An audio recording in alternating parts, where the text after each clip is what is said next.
Welcome to the Resilient Man podcast, and welcome to the first episode of 2026. I'd like to take this moment to thank you all for listening and all of your support through 2025. And if you've not already, please like and subscribe. It really helps out the channel. Today, I'm joined by Craig, a mindset coach who helps people calm their minds, step out of their constant overthinking, and regulate their emotions. In this episode, we talk openly about the fight and flight, the rumination, the overthinking, the anxiety, and why the real struggle often isn't what's happening around us, but what's happening in our thoughts. I really hope you find this conversation helpful. Enjoy. Craig, welcome to the Resilient Man podcast. Thank you for having me. It's awesome to have you here. So, the Resilient Man podcast, first one of 2026. As you know, in these podcasts, we like to focus on those 2 or 3 key moments of struggle and adversity.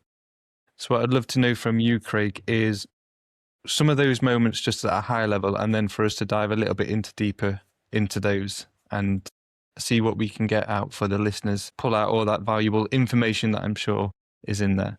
So, Craig, what are those 2 or 3 key defining moments for you? The biggest defining moment was understanding actually that I am running on fight and flight massively. And I thought I was a high functioning business owner. And still now, I sort of look back and go, whack myself into the ground. And you think it's normal, but until afterwards, until you do the work and deal with what's going off underneath, you realise that, wow, you was ready for a nervous breakdown. For sure. And then when you start unpicking things, that's when you get to different key moments, going through why behaviors led to that kind of thing. I like to look into the script. You're in a world, and it obviously takes you back to childhood mainly. So it was just me and my mum, no siblings. Didn't really want for much, but we didn't have much bought upon a council estate. I bought myself my first pair of Nike trainers when I left work. I didn't even know it was a thing. So it's not like I wanted it, but I was well looked after, but I didn't have the material things. So there was massive limiting beliefs around saving money and deserving money and things like that, which probably really, looking back, led me into being how I was with businesses, multiple businesses, or even when I was because I was a steel by trade, and I used to work every hour possible. I would never turn work down. Never. Even at one point in London, I was doing 2 shifts. I was doing a back shift and then a night shift. And I look back, I was away from home, so why not? But it leads into that. I don't even know where I'm going with this, but it leads into that we always have to do too much. We always have to achieve more. We always have to be better. And I don't mean internally. I mean externally. Best phone, best laptop, best car, best clothes. And I suppose that leads me to now where I am now. I roll around in frigging flip-flops every day and shorts. In fact, I did a podcast the other day. I probably had the same top on. It's just a complete different world, isn't it? When you get that knowing of being worthy and letting go of that to chase money, experience, or that outward to inwards thinking of getting more stuff to feel a certain way. That was the biggest thing for me. Letting go of that and knowing that we've got all the happiness, we've got all the resilience, we've got all the confidence, we've got all the good enough inside. We don't have to go and get in from nice car. I imagine now it's cold in the UK. Having a nice car with a heated steering wheel is great, right? Do you know what I mean? So I'm not going, I've just got some great old cars. But yeah, that way of thinking for me and letting go of everything, not having to be stuck in the rat race and stuck with multiple businesses and being in fight and flight, rushing around like an absolute lunatic from one place to the other, thinking that it's a success, thinking that it's normal. And then when you take a step back, you go, okay, I'm probably going to have a heart attack. If I can, that was the biggest moment for me. So I'd like to just break that down a little bit and then explore it a little bit more. So you grew up on a council estate? Mm-hmm. Yeah. Where did you go from there for work? So I actually worked at Linney's when it was just a shed. Linney's at the top in Mansfield. I'm familiar with it. basically it's like they're massive now. They're a really big company, but I was packing books for exams, and I was actually doing my exams at the same time. So I was like doing a night shift, which I'm probably pretty sure was probably illegal then. So I was only I left school at 15, and then I'd go and do my exams. Didn't leave with anything at all. Academically, I was fine. Never really always turned up for school, and it was just like you see mates, and it was that kind. It was more of a social thing for me. I could have definitely achieved more. Like I'm not daft, but also I was just like, yeah. And so that was my first job, doing that, and then I went into packing light bulbs in Northampton. Okay. And that's when a friend of mine, his uncle had a steel erecting company in Mansfield, and I went and did some bits there. And that's where it started, £2 an hour, 50 hours a week. That's crazy, isn't it? £2 an hour. But it was like 1990, 98, 99, I think, something like that. Yeah, and I can remember I was drilling holes in the factory with a rotor brooch, and he went, "Do you want to go outside?" I was like, "No, I'm all right in here." And it's £4 an hour. I was like, double my money, get me out there. Crazy, isn't it? To think that, looking back, you think.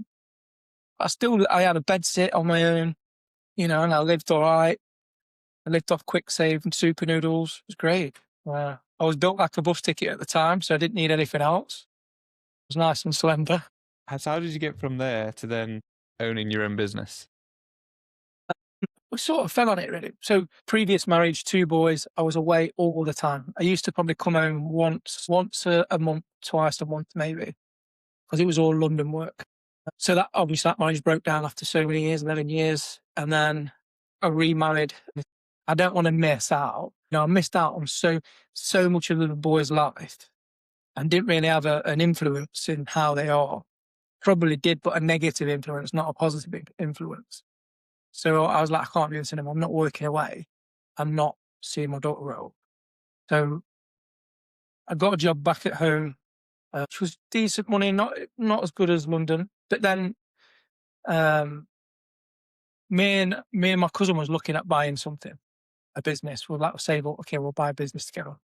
Didn't know what it was. And that's when a tanning shop come up for sale. And we didn't know anything about it.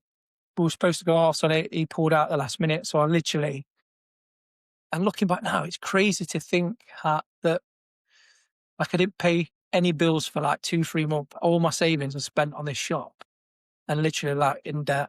Didn't pay no bills for 3 months, and it was the best thing I ever did. To be fair, really was the best thing I ever did.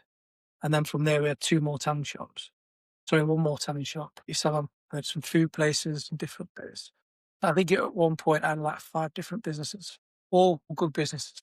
So what was the deep desire, deep driver, deep motivator for running a business? Was it that family time? Was it your daughter? Was, yeah. But the driver's always a positive, isn't it? And then you forget about the driver, and it just becomes, I need to make more money, I need to do this, I need to do that. And then you forget about why, and then you end up running yourself into the ground. The sole purpose of actually why you was going to do that in the first place, you end up in the same trap because you're running out from different businesses and you're still not at them anyway. You still, even if you are home, you're not being present. There's a million things going off. And it was when I did my hypnotherapy diploma, I started really slowing down. It made me think different. But it was the NLP. When I did the NLP practitioner, that was the biggest changing point for me as a person. Because I can remember being on the course and I was talking about stresses and anxiety and different things. I was like, no, I'm not stressed. Because we can get rid of it like that. I was like, no, I'm all right. I was like, the instructor was like, sorry, what? Yeah, they put it. I need to keep the stress. I need to keep that anxiety because I'm a high-performing businessman. I need to be in fight and flight. I need to do one step ahead. I need to be, ready to, like a coiled spring at any moment. I actually thought that's how you needed to be successful in business.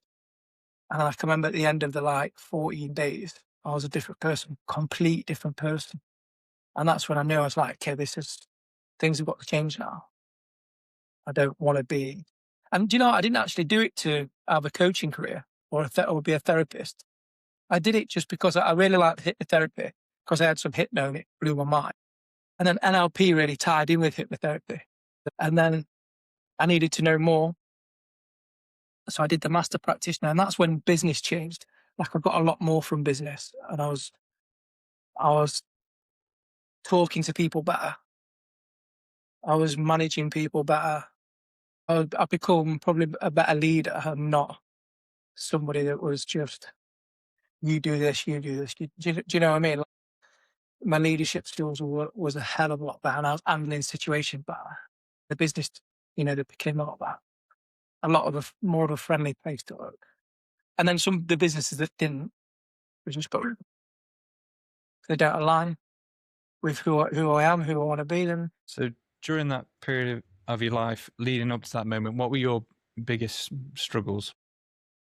Was the anxiety, for sure. I was up. I was sweating every night, disassociated. I must have drove myself to the hospital more times thinking I was ill, thinking there was something wrong with me, because my brain was just going all over the place. That was the biggest thing. But I didn't ever think it would be anything mentally. I thought it was physical.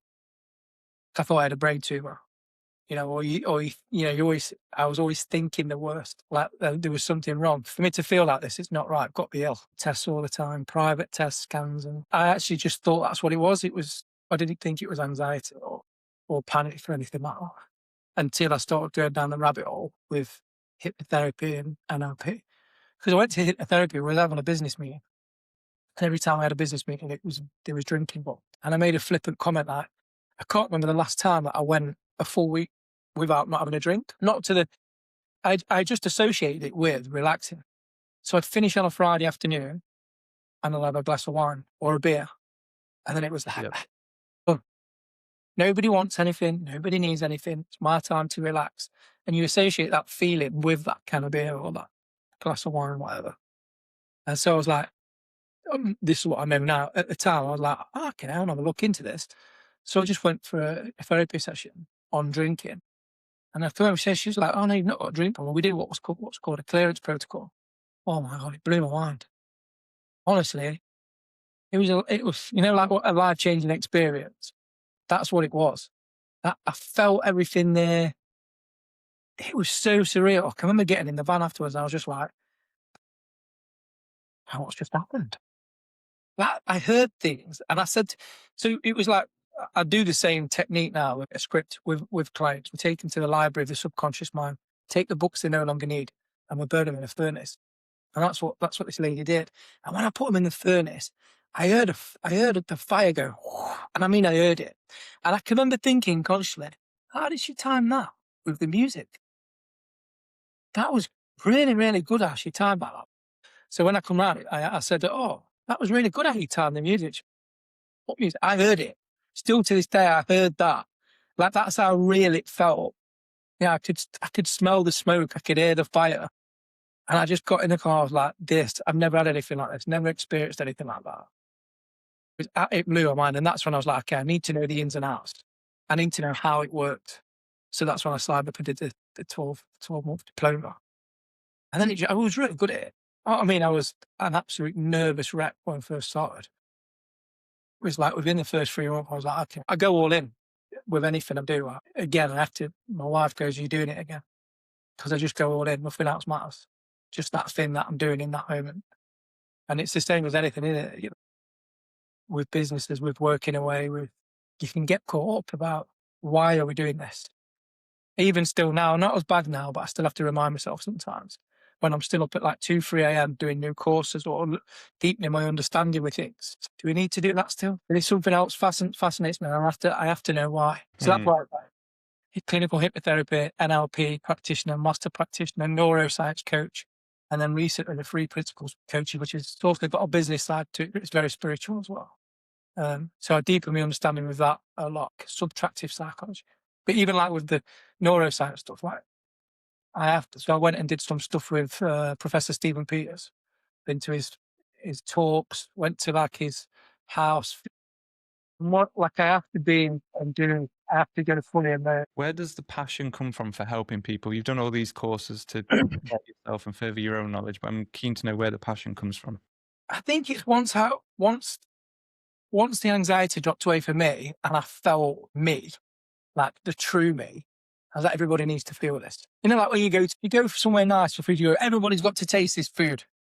Do you know what I mean? Then you'll rant and say, listen, you've got to go here. It's incredible. Or you hear a song and you want to pass it on. It's the same. And then the more people that helped, like when I was practicing the hypnotherapy, I was doing it on friends, family.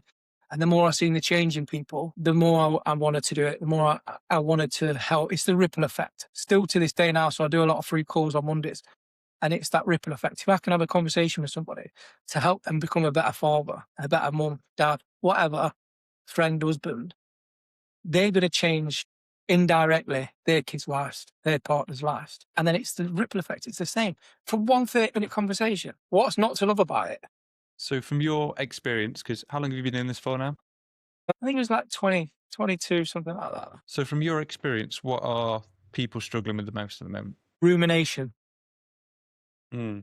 People are ruminating, people are overthinking, and that's when that leads to panic and anxiety. But that's the biggest, because that's the thing. I could be a business coach. I could be a coach for therapists, because that's where that's where your money is. You know, if you want to work with businesses that want to pay. But how many people are affected by anxiety? How many people are on antidepressants now? Fucking shitloads, excuse my language. Way too many.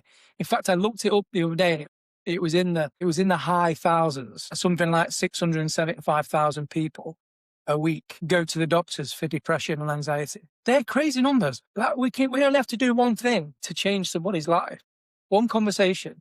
And that's, I get goosebumps now, and that's what drives me. That's why my niche, let's say, is anxiety, because it's so decapitating in life. Like, I had a lady that left the house for the first time in 5 years. One session. She signed up to a 9-day program I do. One session, we had to it dropped a lot away. And I gave her an audio takeaway. Second session was on. She's like, oh yeah. So I've not been out, blah, blah, blah. I said, tell you what I'm going to do. When does your husband get back? Because she's got a younger child. Gets back at 1:30. So I'm going to ring you back at 1:30. We're going to put earphones in and we're going to walk together. She was like, oh my God. She got a super pump for it. And we did it. Rung her back at 1:30 and we went for a walk. I was sweating the nuts off in frigging 50 degrees heat. It was worth every sweat patch. Do you know what I mean? Like that kind of thing, being somebody's hype man and letting her know that she don't have to stay stuck in that loop. Because once you've done it, the confidence builds. And you do it again. She did. She went out that night, she's not had her hair cut. She's not had no clothes. She's just been stuck in the house. She picked her daughter up from school that day, that she's not done for frigging 5 years, 3 years, or whatever it was, 5 years. That's a big deal, especially to that child. They don't understand why their mum's not picking them up at school, do they? Do you know what I mean? Like, that's, for me, that's better than going into a corporation and helping a sales team make an extra 50 million quid or whatever. Yeah. Like, you can't put a price on that. So if there's people struggling with anxiety listening to this, what advice or what could you give to them to help them manage that? Don't listen to every thought, because that's the problem. The problem's the thought. The problem's not. So you tell me something now that makes you feel that anxiety symptom. What is it? Myself? Yeah. Well, and doing this podcast initially, I used to get quite anxious about filming a podcast. I was anxious about going onto the radio, but I'm just kind of determined to keep putting myself in uncomfortable situations and growing. Great. So was it the thought of going on the radio? It was the thought of going on the radio. Like, I wanted to come across well and sound like I know what I'm talking about. So fear of being judged, maybe? Fear of being judged, yeah. I really wanted it to be valuable to people. So I didn't want it to be like a waste of anybody's time. I wanted there to be benefit from it. So yeah, I guess a fear of being judged and possibly a fear of failure, in a sense of me not being able to come across in the right way and it just kind of being a bit of a flop. Yeah. And these are all the thoughts you had before the radio? Yeah. So I had to try and coach myself, as coaches tend to do, and try not to overthink it, which is what I'm fallen into the trap of many times, and try and focus more about the excitement and focusing on the positives. So basically what I'm getting at is the thought that's the problem. Because you Yes. think about something, it goes into the amygdala, then the amygdala puts adrenaline and cortisol into the body, which causes a symptom of anxiety. So if we was to think about it differently, then if you was to think about it in a positive light, this is going to help so many people, then that thought would turn it to excitement and not anxiousness.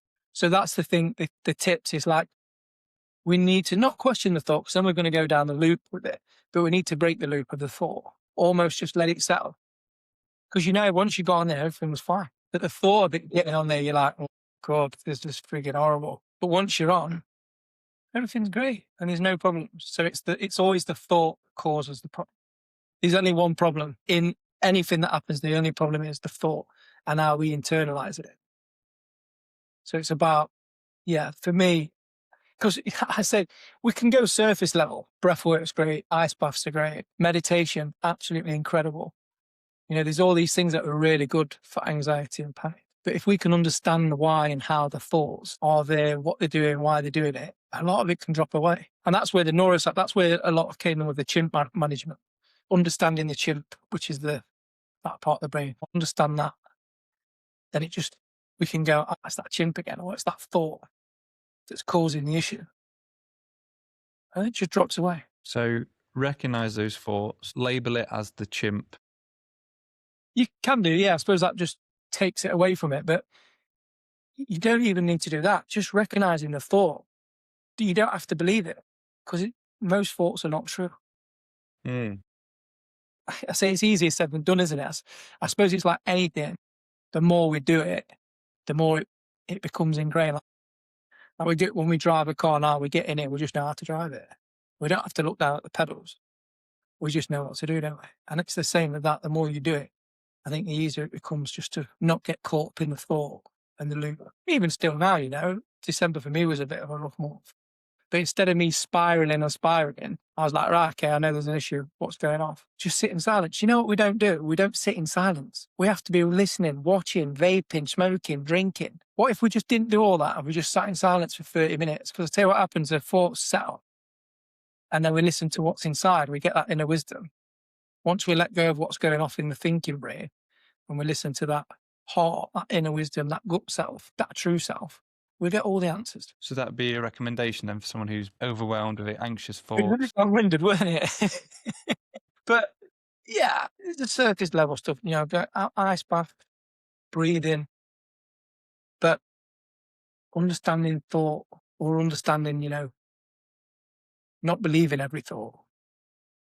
Like we did some stuff with a monk over here, and the thing he said to me is, they're just like, the thoughts are like passing clouds. You don't get it. You don't see an ugly cloud, get it, bring it down, hold it tight, feel it in your tummy. It's an ugly cloud. We're going to make it grow and tell our friends about it. And then it becomes a big problem. We just let it pass. It's the same with a thought. We get a thought and then we have to grab it, feed it, tell everyone about it.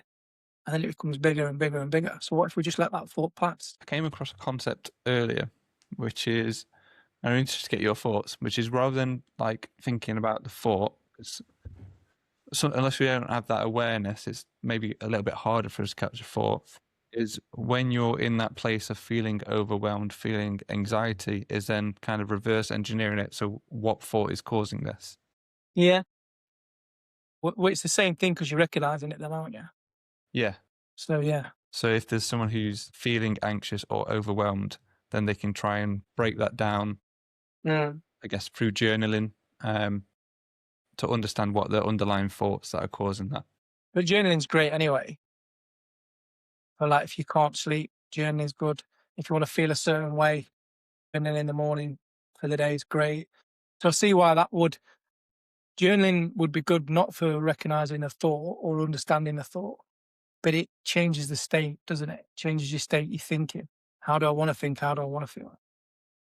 That's the thing. Do you know what we don't overthink? Positive thought. Do it. When was the last time you overthought a positive thought? Never. Why is that? We only overthink the negative ones. So is there anything else that people listening can take away? So we've got journaling, we've got all that surface level stuff, we've got spending that time alone to settle the thoughts. Is there anything else we can offer? think seeking help's a big one. Seeking out, like, there's plenty of groups that you can go to in there, especially like men's groups are getting really popular now as well.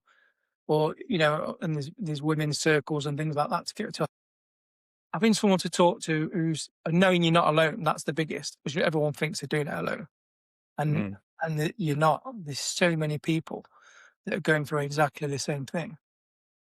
So I think that's it's always somewhere good to start seeking help, whether it is a therapist, a coach, or like I say, there's a lot of free resources now you can get with well-being and mental health. So I think it's raising your awareness, isn't it? Like CBT, you do CBT on the NHS, and it's about bringing your awareness up. We call it like being above board. Do you know what I mean? Not blaming everybody else, bringing your awareness up, knowing that you're responsible for your actions. Only you can sort of drag yourself out of an hole, so to speak. So bringing your awareness up, and you can do that by, there's lots of podcasts out there. There's lots of videos on YouTube. There's so many resources now where you can go and read, listen, and enjoy different content to bring your awareness up. I think that's a big one as well, isn't it? Understanding that, because that for me, I didn't even know it was a thing. I actually thought it was normal. Like if you said anxiety, I'd be like, oh, no. It's only afterwards I'm like, okay, I see what it is now. I'm not a brain tumor. I'm just riddled with anxiety, or that anxiety symptom. And one thing you should say, is it my anxiety? Is it yours?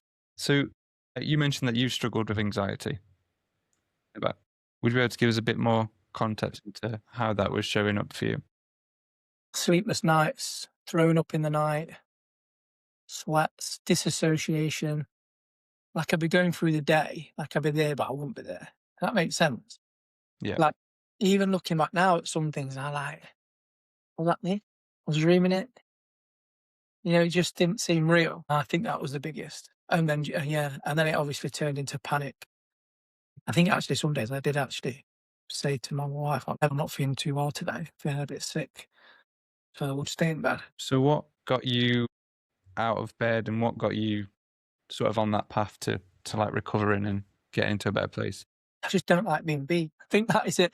When I was younger, when I was about 60, I never used to like getting on buses. So I went and bought a Mega Rider.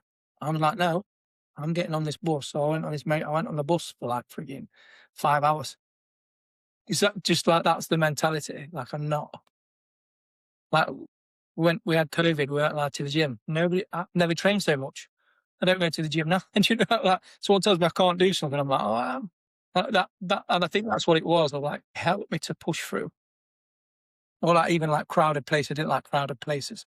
So I make sure I put myself in that situation. Where do you think that mentality came from? I don't actually know. Maybe not having a father figure and having to sort of be the strong one, or the masculine one, I suppose.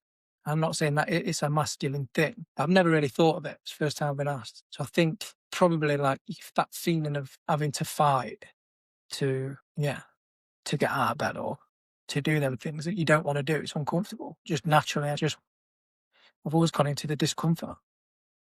I've never shied away from a challenge.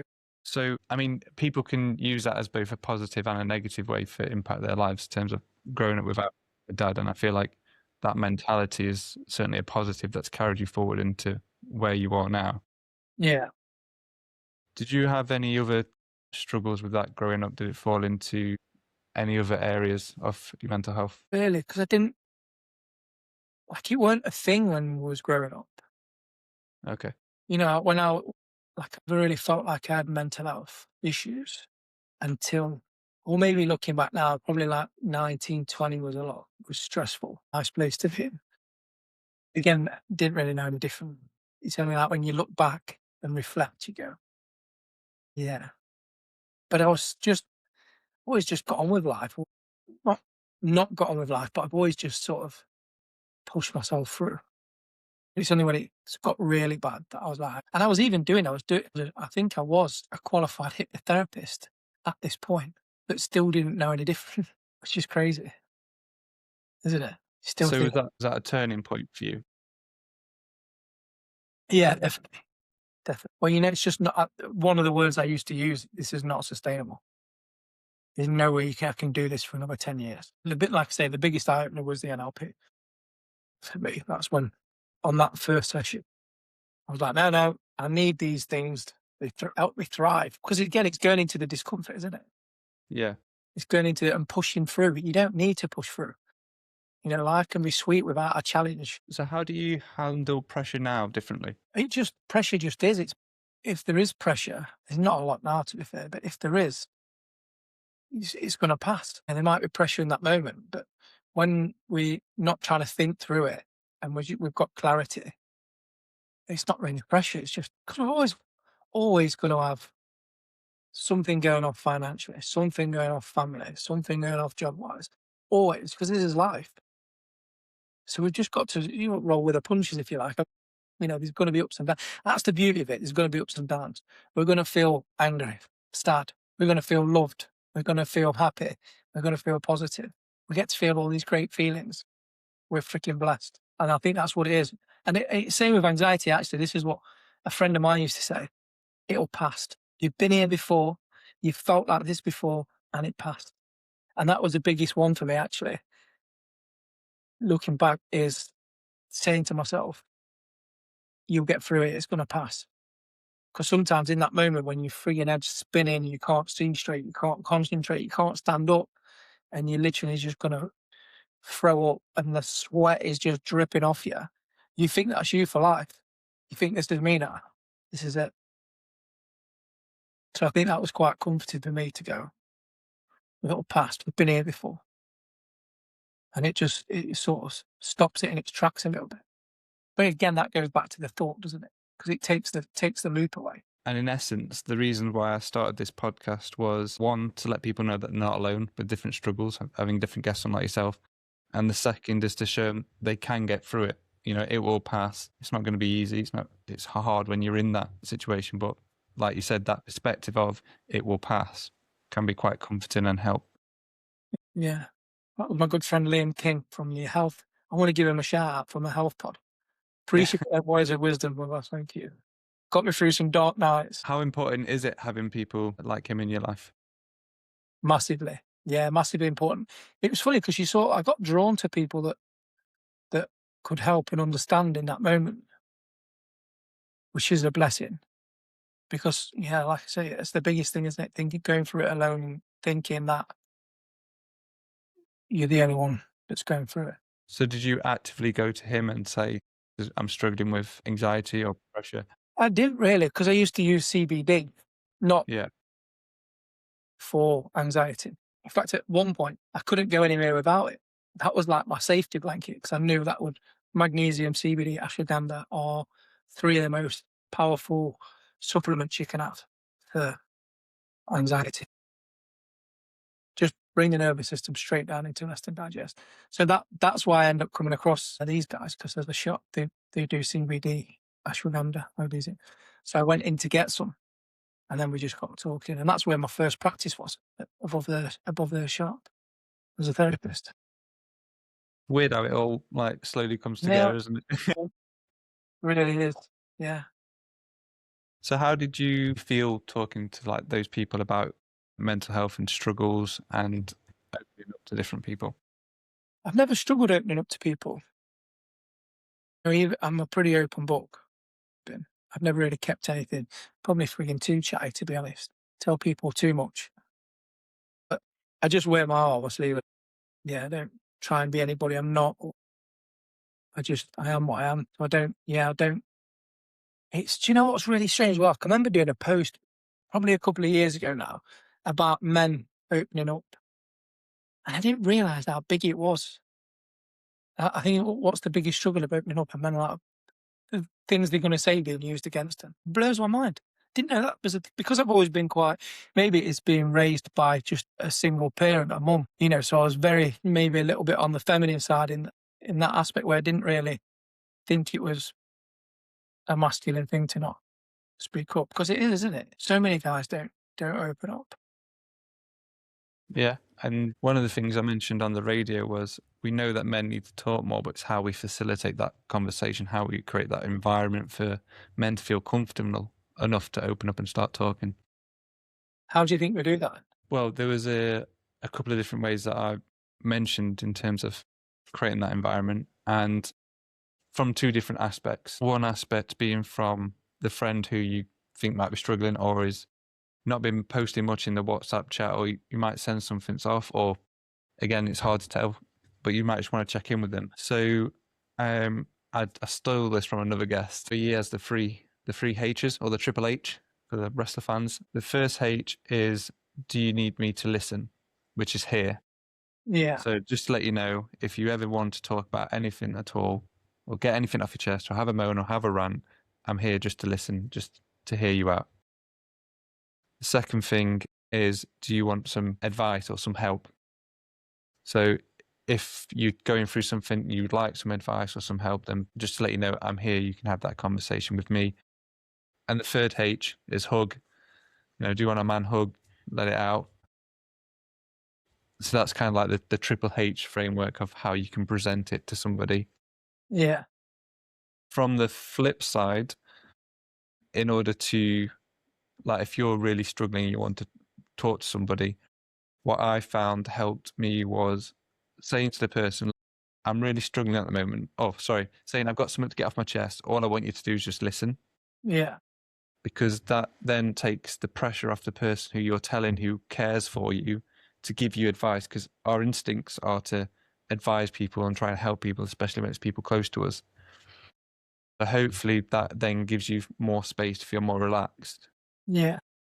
In the scenario I did this in, so I was a reservist in RAF, so we used to go away weekends or for a couple of weeks, and this one was like when my anxiety was really high and I'd had panic attacks. So I went to two guys I felt comfortable talking to say, so I basically said that, and I said, look, I'm really struggling with anxiety and having panic attacks. And what I noticed was both of them, without me asking or expecting anything back, shared stories with me. Yeah. So one of them was having a really tough time, like going through like a depression, because his now ex-wife had taken the kids and he was on his own in like a single bed flat apartment, and he was going through a struggle. The other guy opened up and said, you know what, I've had panic attacks before, I've struggled with anxiety. And it was almost like two senses of relief. The first one, the relief being, I've told them now, so if I'm like having a panic attack, that was my fear of just having a panic attack at any moment. Yeah. To let someone know that this is what I'm going through, I had felt that big sense of relief. And then for them to open up to me as well. So I was like, oh, so I'm not the only one who's been anxious or has been distressed. These people have faced it and like almost just a few steps along in the journey than me. Yeah. So you can get through it. So they're the kind of two ways I came at it, from the two different perspectives. Yeah. Really good as well. I bet it was a massive relief for you, wasn't it? When they sort of shared them stories. Yeah. I mean, I didn't want to go. Like, I was extremely anxious. I didn't want to go. It's weird because I get anxious about the things that I enjoy doing. I enjoyed used to going away for the weekend and camping or doing whatever. But then I just became, from having a panic attack, the most anxious person that I didn't want to leave the house. Yeah. So it was massive for me to get there, but I felt on edge the whole time. Like when I was driving there, when we was getting in the truck and stuff, I just felt on edge until I then told them about it and they told me about it. And the other thing I noticed was you had that deeper bond, that deeper connection with that person, because you can both maybe not completely relate to what they're going through, but you can understand that you both had struggles. Yeah. And yeah, I just felt like this invisible like bond that we then had. And I just felt, yeah, that if I had any struggles, that I could just go to them and that would make the conversation a lot easier. Yeah.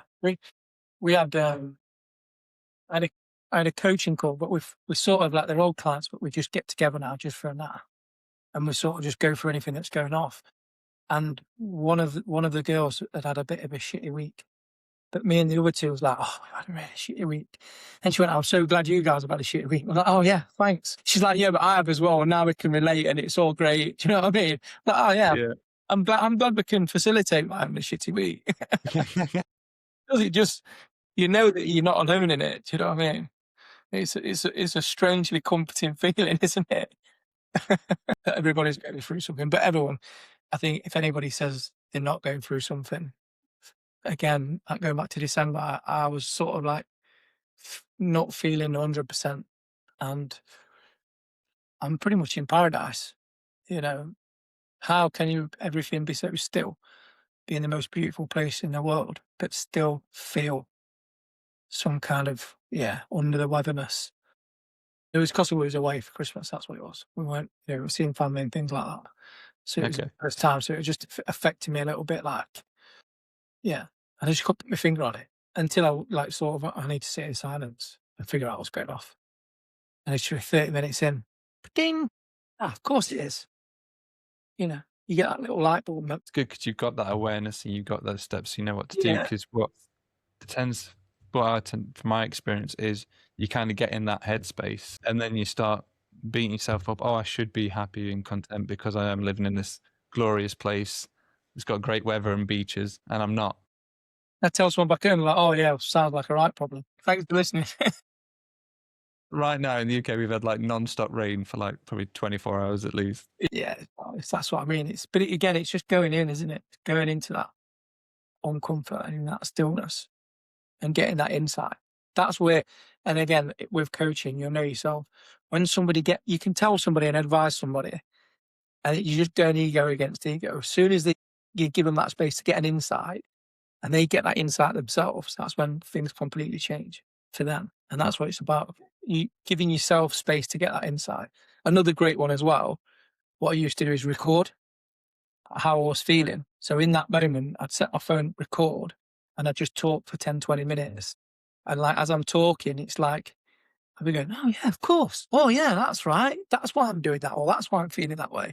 And then I won't need to listen to it back. I'd just delete it. But it's like, I just coached myself just talking to the, it's the same with journeys. You're getting it out of it on paper, or for me, it was on my phone. Yeah. That sensation of just feeling a bit lighter and not holding everything inside definitely helps. I'm sure that would have been really interesting, especially if you'd kept those recordings and then gone back to them like a year later to then see where you were to where you are now as well. I still do it now. I'll have a rant about something. And I'll go, Yeah. this is a really good video. This is for Instagram. And then you're just being a bit big. Like, one, is this going to help anybody? Probably not. Do you sound like a bitch? Yeah, you do. But I feel better afterwards. Do you know what I mean? After I've had the rant, I'm like, yeah, we can delete that now. It's like coaching yourself, and you're giving yourself giving yourself that space to get insight. Instead of what we do, we'll go and get a beer. We'll go and take our mind off it. But you're still going to be there. It's like one thing I say, if you've got a pal and he's struggling, don't take him out on the piss, because he's going to be twice as bad the next day. Yeah. Instead, have a magnesium party. Oh, come round, hydrate. Do you know what I mean? Get some salts, because you'll feel better the next day. One of the things that helped, so one of my mates was going through a challenging time and we just went out for a walk in the park. And I felt that was so much easier than him coming round to my house and us just sitting opposite on chairs. Yeah, so getting out. I mean, I think there's quite a few like walking and talking things now, but I find that was really, really helpful for him. Yeah. There's a guy, I think he's from down south, but he's got like he does golf nights, a driving range. Guys can just turn up, hit a few balls, and it takes that pressure off, doesn't it? If you don't like Yeah. it, there's no pressure. If you want to go just to hit a golf ball, that's fine. But you've got somebody there who can listen and maybe, share some wisdom. So, bit of a big question for you, Craig. Would you say you're you come across this way, but quite content and happy with where you are? Yeah, definitely. Yeah, for sure. Definitely content, happy. Still working, like everything's a work in progress. But again, that's the beauty of it. I get to feel these experiences. That's what I like. Is there any secrets to trying to get into that place? I don't want to go back to the thought that it is all about the thought. Fair enough. It is about the thought, isn't it? Not questioning it, just seeing things for what they are. It's almost like, I like the style of the Buddhism kind of thing. It's all, everything is, the issue is always the thought. And if we can calm the mind and settle the thought, that's the biggest, isn't it? That's what I try to practice. And that's what I get my clients to sort of understand, to deepen their understanding. And that's why I still now with the principles, I still join Zoom meetings about deepening my understanding around the thought and the consciousness. Like I'm trying to raise it best I can. That for me is what I'm always working on. So when I said before, like I'm always doing different, not courses, but different, deepening my understanding in the 3 principles. Because that's where I believe the magic is, getting out of it to this. Like the biggest one is a dog. So when a dog's not feeling well or it's got stomach issues, it eats grass, doesn't it? How does it know that? It's in a wisdom, right? Nobody's told it to go, it just knows. Passed down from generation to generation. It's the same for us. Like generations ago, we would have known how to heal ourselves. Like if we cut our finger, we don't stare at it and think, I need this to heal. You've healed on its own. And it's the same with the brain. Like we're made to self-regulate, aren't they? But with like old patterns that we're running and the old script, like somebody said something to us 10 years ago and it's made us feel a certain way. We hold it in the body like an emotional charge. So the brain remembers it. So next time something like that happens, you feel it. And then you're like a coiled spring. Well, we don't have to let it go. We don't need to let the past, the future dictate. You know, if we just sort of try and stay in the present the best we can. And that's another thing as well, you know, it's a good technique if we start spiraling and going into that loop again. Just bring ourselves back to the present. Take your shoes and socks off, go and get on the back garden, ground. Just be in that moment, enjoy all the nice things, enjoy this. This was a big one. I was missing the snow and the cold weather. I love ice, I love cold. I love the sun as well, but like appreciate these things. Stick your head out. It's raining. Get your face wet. There's people out there that can't do it. You know what I mean? Very true. Like we're freaking blessed to be able to feel all these things. Even the symptom anxiety, you know, the body's doing its job for some reason. Might be an old outdated program it's running, but you're still lucky enough to be able to produce those things to get you out of danger. I mean, you don't think that at the time. Like I've had some days where I go, no, this is not doing me any good at all. You know, in that moment, looking back now, I think, yeah, it was there for protection. You know, what would I be doing now? Would I have trained as a hypnotherapist? Would I have done NLP? Would I have done neuroscience? Would I have done the 3 principles? If I didn't feel that way, probably not. Would I, you know, I would still be running myself into the ground, not being present for my wife and kids. So it's all, you know, it's all happened for a reason, hasn't it? So I'm going to try and pull out some, like a couple of practical steps for someone who's overthinking and riddled with the anxiety or the thoughts. Having the awareness, then they can do some grounding techniques to get themselves distance away from their thoughts. Then where do they go from there? Where do they go from there? I suppose some people need structure as well, don't they? Like if you was doing it, you'd need structure. Now, that's all you are. But some people like a lot of structure. So is structure a good thing to put in? I don't know. Like for me, it's a lot of like, I like the subtractive psychology. So it's not about doing more, it's about less. It's not putting more things in. It's about taking things out. So for me, going from there, it's just, what if you just try sitting in silence for 30 minutes every day? What if you meditated for 5 minutes in the morning, 5 minutes at night? No phones, just silence. Would it spiral the thought? Who knows? Would you make sense of the thought? Maybe. You don't know until you try it though. Like there's so many different techniques in there and different techniques work for different people. But for clients, this is what I do. We do hypnotherapy to take away the emotional charge. We do NLP to biohack in the brain. And then we get a deeper understanding of the thought. And one of them sticks. Sometimes it has to be one conversation. Somebody might watch this all the way through on YouTube and get, you know, think, actually, yeah, it is the thought that causes it. And every time now that they spiral off, they're going to go, oh, I remember that conversation. I'm not doing that anymore. That's an old technique. We don't do that anymore. It's like an app. You can open your iPhone and you've got all these different apps open, haven't you?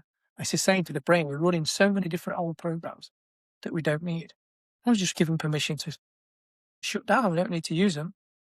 You know, we don't need to take things from one relationship into another, whether it's friendship or romantic. Every day is a fresh day, isn't it? So we get up in that day, okay, how do I want to feel today? This is how I want to feel. And this is what I'm going to do to make that happen. Again, we reverse engineer it, don't we? So what can I do today to feel 1% better, or to be a 1% better person? And then on the night time, have I achieved that? No, okay, what can I do different tomorrow? I'm smiling because it's one of the things I say to my missus, like especially over the weekend. I said, right, what would you have to have done today to go to bed feeling like satisfied that you'd had a good day? Yeah. And she kind of hates me when I ask her that. Yeah, I was going to say, I bet. My wife be like, shut up. Sometimes she'll just like, we both do like a bit lazy through the day, and then it gets to like 12, 1 o'clock, and then you get into that kind of like negative mindset of like, oh, I've wasted the day. And it's kind of just recognizing that. And then, but if you can go into the day, like you say, with a bit of an intention about what you want to achieve and what the outcome is, then Yeah. it gives you sort of a direction to go in. But I think that is a lot of to your structure of how you think of, isn't it? It's a wasted day because there's not been something tangible. Do you know what I Yeah, I mean? like outcomes. Yeah, you need something tangible. Whereas I'm like, this has been a great day. Yeah. Nothing's happened. It's been amazing. I've just been chilling in my hammock. It's great. There you go. I've never wasted day. Perhaps there's some things I can learn from you. It'll be vice versa. Trust me. Yeah, when it comes to, I can remember when I did some training again. I keep going back to the principles. The first thing when I was deepening my understanding, they went, right, okay, I can see people have got pens and paper. First thing I want you to do is chuck your pen away. I was like, oh my God, this course is for me. It's great. How I love deepening my understanding. I've not got to write anything. I've not got to do any work. Just listen. And that's what it is. It's just listening. And you get insights through the listening, you know, and it's like, again, you can go to these monk retreats and you don't do anything. You just listen. And then you meditate and you sit in silence. Like, you're not allowed to talk. Yeah, it's great. Like, it's not about subtractive psychology. It's not about putting more in. It's about taking it out and taking it back to that inner wisdom, that true light. We was all born with resilience. We was all born with confidence, happiness, good enough. But it's the all the things from life that's happened that's caused them to not take them away, just cover them in dust. So not wipe the dust off. Fair. So I know you mentioned resilience there, and how we end this podcast is by asking my guest, what does mental resilience mean to them? What? Sorry. What does mental resilience mean to you? Mental resilience.